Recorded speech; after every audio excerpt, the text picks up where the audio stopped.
Hola, soy Amanda Cano, madre de Nicolás, un joven de 15 años con autismo que ha transformado mi vida. Mi hobby es conversar, me encanta escuchar y contar historias. Y yo soy María Elena San Pedro, psicóloga, especialista en niños. Trabajo hace 40 años con personas del espectro del autismo y sus familias. El objetivo de este podcast es mitigar el sentimiento de soledad y confusión que atravesamos tantas familias con un hijo con TEA, compartiendo nuestras experiencias y reflexiones. No pretendemos ofrecer apoyos profesionales o terapéuticos, pero esperamos que nuestras tertulias sirvan como motivación o soporte para muchos padres. Nos encanta que puedan escucharnos. Bienvenidos. Hola, bienvenidos de nuevo a este episodio. En este ya hicimos fue magia. En el anterior, Vanina nos estuvo mencionando mucho a Luis, entonces pues como por arte de magia trajimos a Luis para este episodio y bueno, bienvenidos. Vamos a ver cómo esa visión de otro mundo de un profesional. Bueno, entonces sí, yo también estoy muy feliz hoy de tener esta grata compañía, tener con nosotros a Luis Imarro. Es de verdad todo un orgullo tenerlo acá con nosotros. Luis Imarro es un psicólogo nacido en España y que trabaja en España. Toda su vida ha estado dedicado a apoyar familias de personas con autismo. Él es también doctor en psicología. En este momento entonces también divide su vida entre el trabajo privado y también el trabajo ya con muchas personas que tienen el privilegio de contar con él. Yo creo que es una de las personas más humanas, aunque eso parezca redundante, pero no lo es. Yo creo que la persona más humana que yo he conocido en la vida es alguien que de verdad transmite pasión, transmite de verdad lo que es ser una persona íntegra, lo que es ser siempre un profesional que está en esta labor de apoyar personas que sufren. Tiene también una práctica dedicada a trabajar con profesionales, lo que es la compasión, que es un tema de verdad bien interesante que algún día también podremos hablar de él. Entonces, bueno, felices de contar con Luis. Gracias, Luis, por aceptar esta invitación. Muchas gracias a ustedes por la oportunidad de compartir este ratito, que seguro será muy agradable, y poder aportar lo que esté en mi mano. Encantado. Bueno, Luis, entonces para arrancar, acostumbramos tener lo que llamamos el corto momento eterno. Entonces, esta vez te corresponde a ti como profesional hacerlo. Uh-huh. Bueno, yo creo que en las situaciones, una situación especialmente complicada que hemos vivido alguna vez y que se ha repetido en más de una familia, ha sido cuando por razones que desgraciadamente todavía no controlamos, no tenemos el conocimiento suficiente, algunas personas con autismo tienen temporadas de crisis conductuales muy fuertes. Y cuando esas crisis de conducta son muy fuertes y se producen de forma muy seguida, alteran de forma muy dramática la convivencia familiar. Afortunadamente esto pasa en muy poquitos casos, pero cuando ha ocurrido en algún caso ha sido alguno de los momentos más complicados.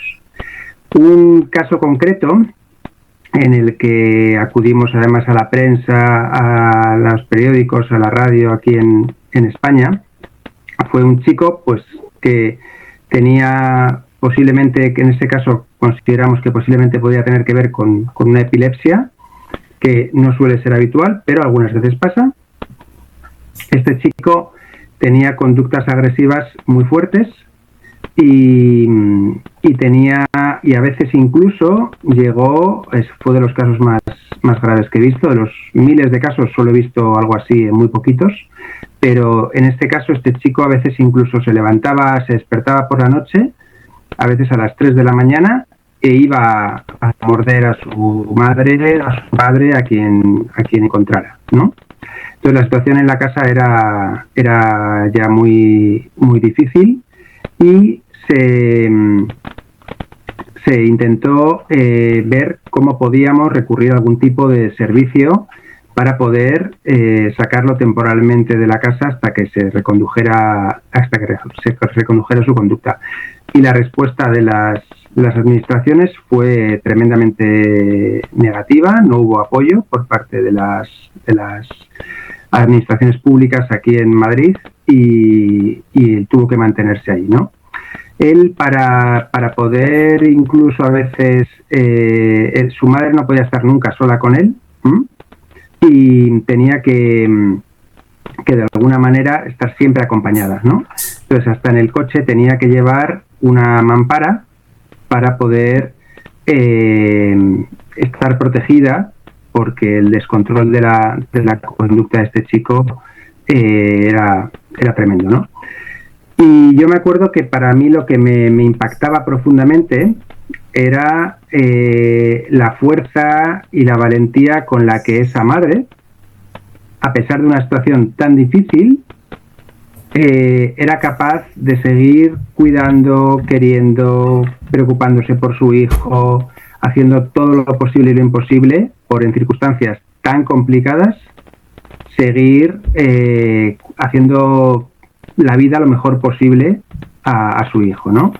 Y para mí aquello y otras circunstancias similares que he visto, creo que son de las pruebas y de las evidencias de amor que he visto en el mundo en general, pero en el mundo del autismo en particular, de una madre y un padre, el padre también, pero la madre era por ser más vulnerable en este caso, porque el padre todavía podía defenderse a veces de las agresiones, pero la madre no, era víctima de total, o sea, está totalmente indefensa ante la conducta agresiva de su hijo cuando se producía. Aún así, que eso consiguiera superar esa situación y no perder nunca de vista el amor que sentía por su hijo. A mí esas situaciones me han parecido siempre tremendamente impactantes y ejemplos de vida que admiro mucho, ¿no? Por eso siempre cuando recuerdo las teorías antiguas del autismo, que decían que el autismo podía ser producido por un rechazo inconsciente o consciente de una madre hacia su hijo, y veo este tipo de entrega de las madres, dices, pero ¿quién pudo llegar a pensar este tipo de cosas, no? O sea, ¿cómo alguien pudo llegar a pensar este tipo de situaciones? Uy, sí, tremendo, tremendo. Yo creo que es que el amor que sentimos como mamás es inmenso. O sea, a mí me parece que no se debería dudar jamás del amor que una madre tiene por su hijo. Y de verdad que esa muestra pues que nos cuentas es bastante gigante. Bueno, yo quiero aprovechar el privilegio tan inmenso que tengo de tener a dos profesionales con semejante experiencia como son ustedes dos, para preguntarles desde su visión profesional, con todas las familias que han trabajado en tantos años, ¿cuáles consideran que son los mayores retos que tienen que afrontar esas familias que están en este mundo del autismo? María Elena, que le ha tocado acá en Colombia, y pues ahorita Luis nos cuenta en el otro lado del mundo qué tan parecido será. Bueno, yo creo que yo voy a tratar de resumir porque pienso que es mucho más interesante hoy escuchar a Luis. A ver, yo creo que retos hay muchos. Un gran reto es poder entender a su hijo, entender ese desarrollo diferente y tratar de hacer el aprendizaje, que siempre es difícil, de ser padres, pero hacerlo con un desarrollo diferente. Entonces yo creo que pues es un reto inmenso el poder entender ese funcionamiento tan distinto y el ir haciendo un aprendizaje día a día pues que es necesario. Un gran reto que he visto, y particularmente en las madres, es el que hablábamos también en un episodio anterior contigo y con Vanina, respecto a cómo las mamás pueden aprender a optimizar su tiempo, tratando de ser ellas mismas, tratando de perseguir sus propias metas, pero también manteniendo ese rol. Y yo creo que ese trae inmerso otro reto, que es el manejo del tiempo y el ampliar las redes de apoyo, porque entonces yo lo que he visto es que muchas veces las mamás como que ven que es importante contar con otras personas, un poco a veces tienen esa red de apoyo muy reducida y eso es muy complicado cuando realmente son familias de pronto muy aisladas o muy solas. Pero incluso a veces yo lo que me he encontrado es que sí hay otras personas alrededor, pero a la misma familia le cuesta ampliar esa red de apoyos y aprender a delegar, aprender a hacer esto que llamamos la transferencia, aprender a aceptar esa ayuda de otros también pues como en su vida. Entonces yo creo que para resumir y para escuchar a Luis también en su experiencia. Bueno, creo que lo que está comentando María Elena, que tiene una amplísima experiencia también de muchísimos años de trabajo con familias, y hemos compartido muchas veces, y yo sé que de su gran valía profesional, creo que las suscribiría a todas las que ha dicho, ¿no? Y añadir alguna más, por añadir alguna cosa más y detenerme en una concreta que creo que es menos conocida o se habla menos de ella y por eso quería detenerme en ella, pero sí que sumaría ahí un poco toda una palabra que repite en muchas familias es lucha. Es como tener que estar luchando por conseguir los recursos y defender los derechos de sus hijos con autismo, ¿no? Y esta lucha se produce a varios niveles o en varios entornos.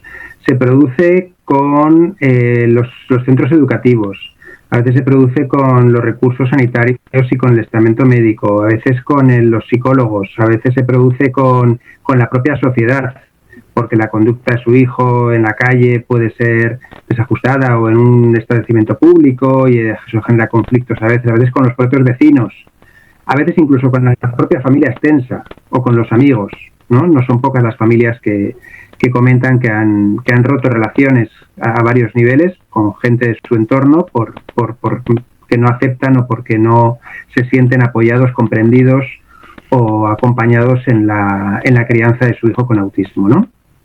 Pero casualmente hace unos años, un día hablando con unos padres que habían tenido el diagnóstico reciente, una mamá me preguntó si creía que podía tener que ver el hecho de que su hijo tuviera autismo, el que ella se hubiera puesto, creo que dijo, porque es que he oído muchas cosas diferentes, a trabajar muy pronto tras tener a su hijo.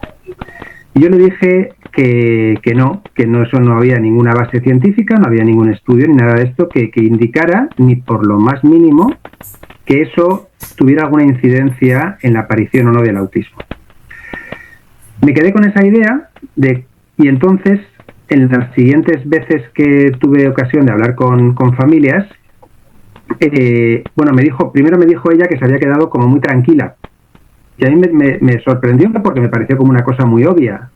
Y entonces que en ese momento no estaba entendiendo algunas cosas, que creo que entiendo mejor ahora. A partir de ahí, cada vez que una familia tenía el diagnóstico reciente o estaba en los primeros años después del diagnóstico, empecé a decirles siempre que si tenían, por algún casual, alguna vez les había rondado la cabeza la idea de que el autismo de su hijo podía tener alguna relación con algo que la madre o el padre lo hubieran hecho, yo les decía que tajantemente se olvidaran de eso, porque no había ninguna razón para pensar tal cosa. Y cuando empecé a decir esto, sin que a veces las familias lo esperaran, lo que fui comprobando es que la mayoría de las veces la reacción, sobre todo de las madres, era empezar a llorar. Y aquello me hizo darme cuenta de que estaba tocando un tema muy sensible. Y por la reacción emocional tan fuerte que se producía.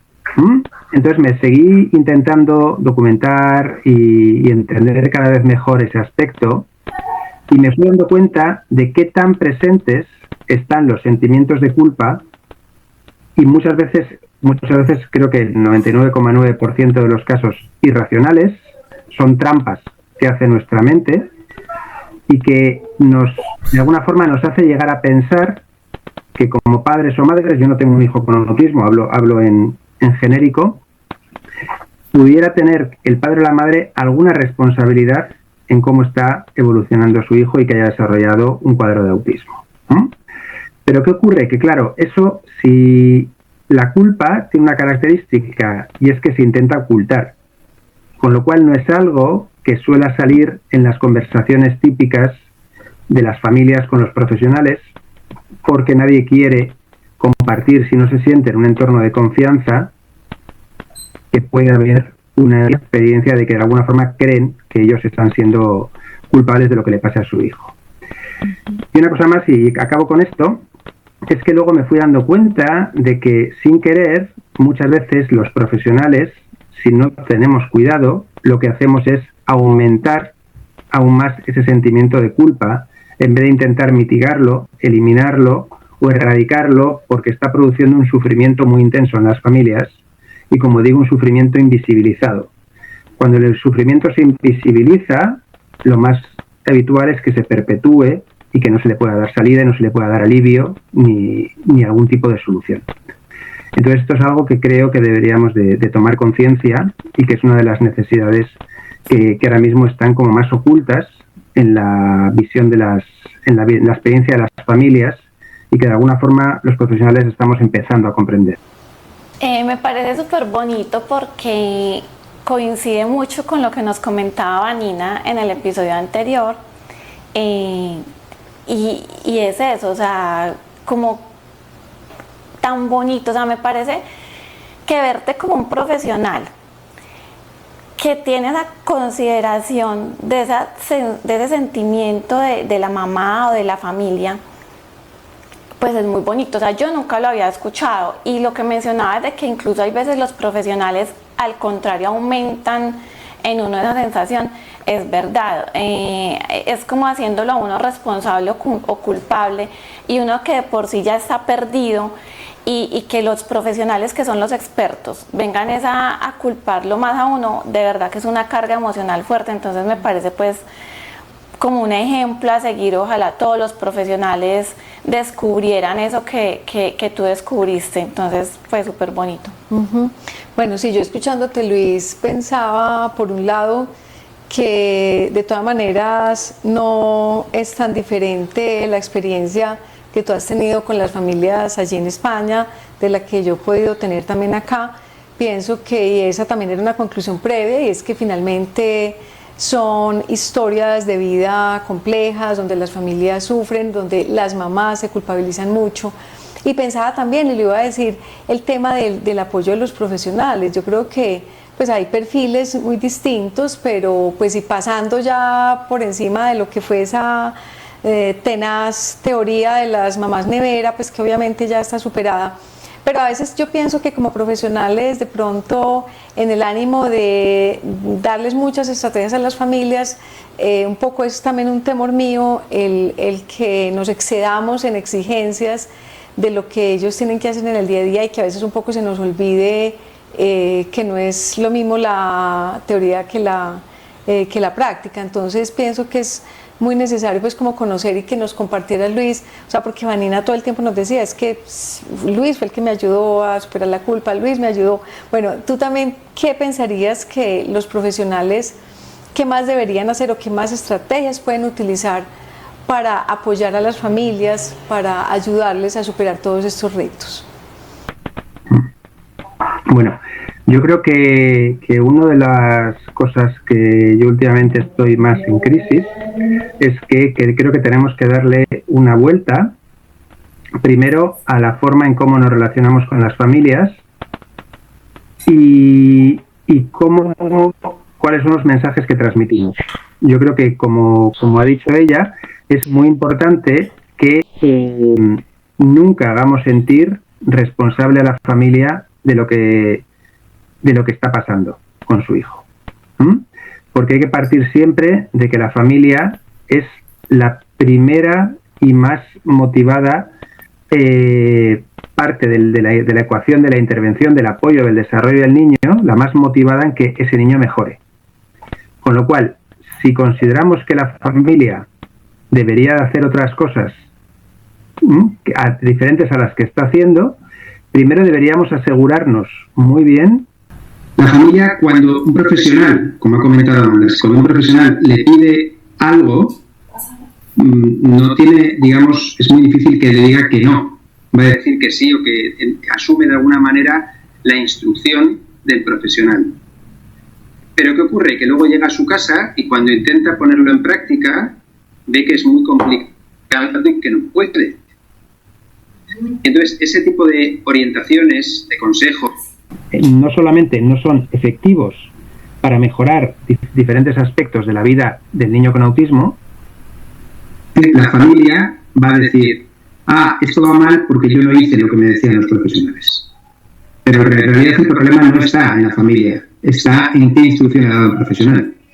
Pero esto, como comentaba antes, como la culpa se vive de forma oculta, esto muy pocas veces sale a la luz y se puede poner en la discusión, sino que se queda como en un estado tapado, opaco, ¿vale? Y entonces esto es complicado a veces tratarlo, con lo cual si esto no se tiene muy presente, es muy difícil. Yo desde que tuve muy claro esto, una de las cosas que más me repetían las familias, que les gustaba de cómo me relacionaba yo con ellas, es que sí, no me siento juzgado. Contigo puedo hablar porque no me siento juzgada. Y esto es fundamental. O sea, que seamos muy conscientes de los juicios. Nuestra mente emite juicios de forma constante y es complicado controlarlo. Pero sí que podemos ser conscientes de que estamos juzgando. Y intentar que esos juicios no se traduzcan, no salgan al exterior y le lleguen a la familia. Tú puedes pensar, pues esto quizá debería hacerlo de otra forma, pero como no sabes si lo puede o no puede hacerlo, si está en su mano en este momento, eso no puede llegarle a la familia. Y a la familia tiene que sentirse completamente segura en poder compartir contigo como profesional cualquier emoción, cualquier inquietud, porque sabe que no se va a sentir juzgada, porque sabe que se va a sentir comprendida de forma incondicional. Y eso creo que es crucial en el vínculo que establece un profesional con una familia. Y en muchos casos me encuentro que eso no ocurre.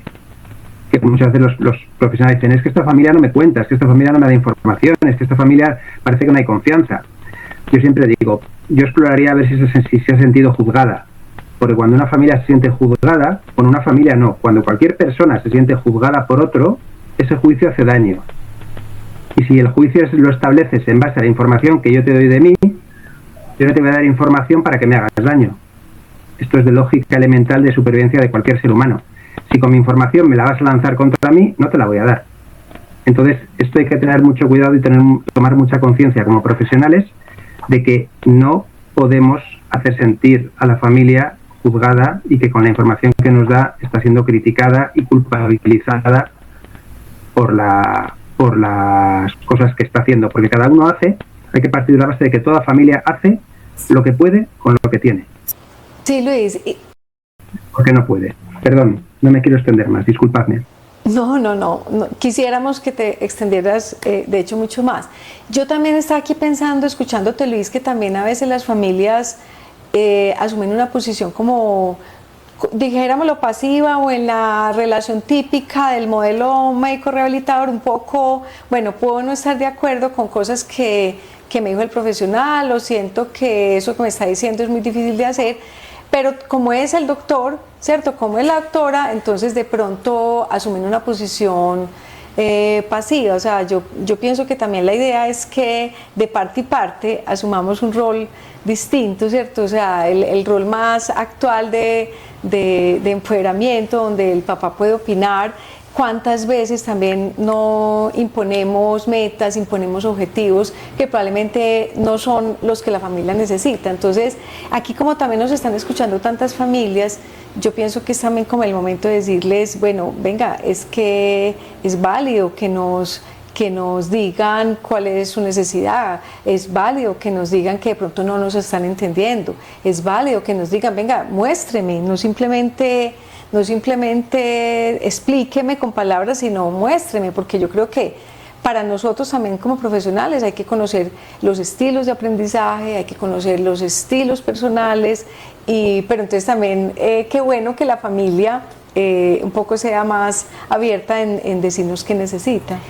Pero ahí yo que he sido como, ¿cómo se dice? O sea, como que en el camino he ido ganándome la confianza de los profesionales. Yo te digo una cosa, y María Elena, y es que parte de lo que decías al comienzo, o sea, yo creo en el profesional como que es el que sabe, el que estudió para eso, y con mi esposo desde el comienzo en este camino del autismo decidimos dejarnos guiar.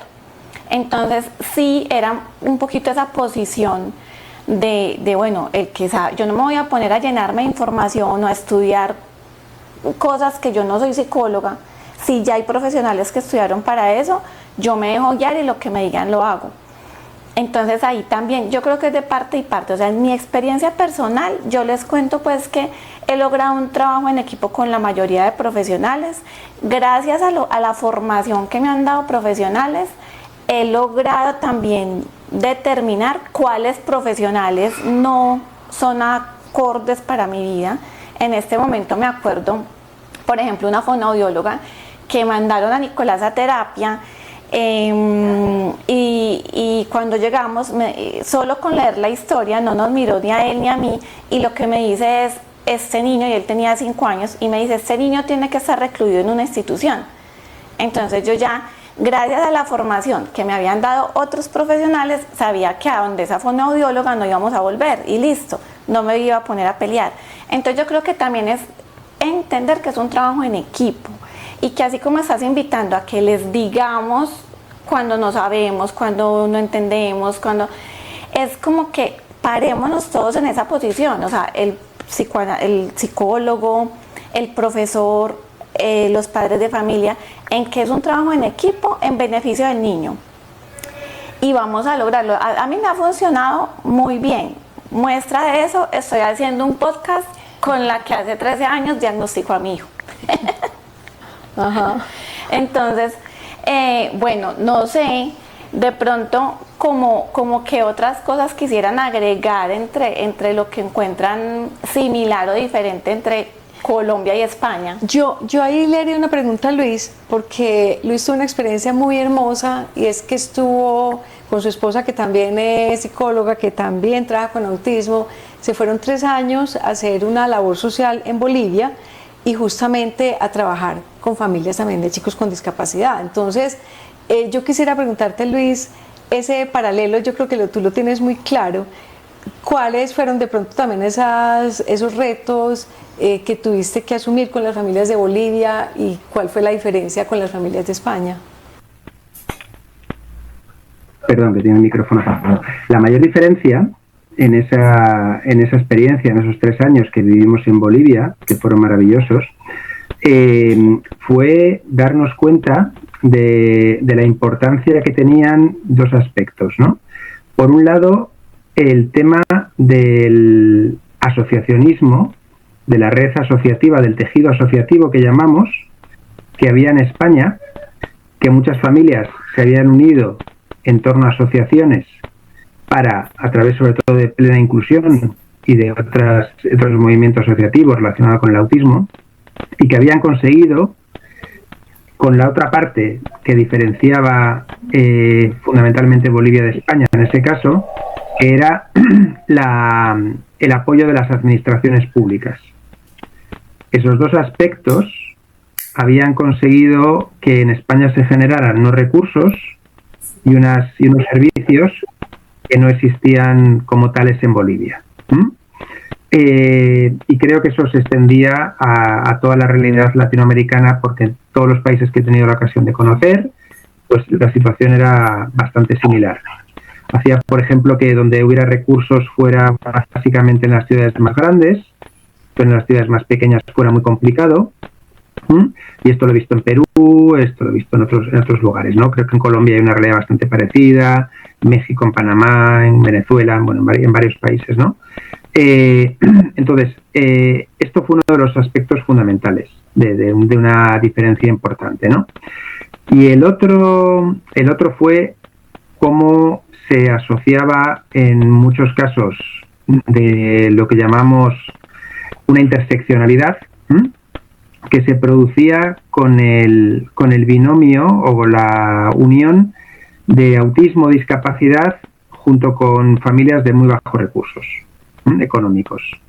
¿Por qué? Porque ahí se producía una interseccionaban características que generaban procesos de exclusión mucho más profundos.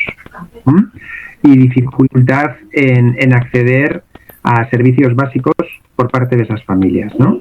Y esto fue un poco lo que intentamos desarrollar mi mujer y yo en Bolivia durante estos 3 años, servicios que fueran de calidad, pero que además fueran accesibles a cualquier miembro de la población independientemente de sus recursos económicos, desde un valor de equidad.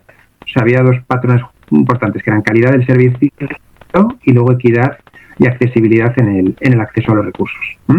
Y esto es algo, pues eso es creo que es la mayor diferencia que vi entre Bolivia y España, ¿no? Esa posibilidad de acceder a los recursos. Pero luego, si he comentado antes ejemplo de esta mamá, mi admiración profunda por muchas también madres que en situaciones muy difíciles, de situaciones de carestía de casi todo, tenían una capacidad de lucha por sus hijos que siempre he admirado profundamente y de la que guardo muchísimos ejemplos que para mí han sido valiosas lecciones de vida, ¿no? en ese caso. Bueno, no, perfecto. Yo me quedaría acá encantada, en serio, repito, es un privilegio tenerlos a los dos acá. Luis, muchísimas gracias. Yo quisiera dejar abierta una posible segunda oportunidad para conversar, para invitarte al podcast, porque pienso que es mucho lo que podemos continuar tertuliando frente a este tema y como bueno, ir cerrando, ir viendo que tal vez no es tan diferente entre países tan lejanos lo que se vive, quizás es más similar de lo que creemos. Incluso ahorita que mencionabas de la experiencia en Bolivia, el tema de la asociatividad, también es eso, mira cómo en el mundo incluso tenemos cosas tan similares. Entonces yo creo que la invitación es a trabajar unidos y a seguir tertuliando sobre esto. Y bueno, un agradecimiento inmenso, Luis, por aceptar la invitación. Sí, yo también, Luis, quisiera agradecerte. Creo que los profesionales tenemos mucho que aprender de las familias y de personas como tú y creo que tenemos que de verdad seguir desarrollando como la sensibilidad, que es yo creo que el punto central de lo que tú nos dices. Entonces, bueno, 1000 gracias, rico tenerte y hasta otra oportunidad. Bueno, muchísimas gracias, María Elena. Yo siempre, las personas que más he aprendido de familias, siempre ha sido con María Elena. Desde hace muchos años fue de las primeras personas que me explicó el modelo centrado en familias y todo lo que implicaba hace muchos años y a partir de ahí hemos aprendido mucho. Ha sido un placer compartir este rato con ustedes y por supuesto cuando quieran volvemos a encontrarnos. Bueno, gracias, chao. Chao, muchas gracias.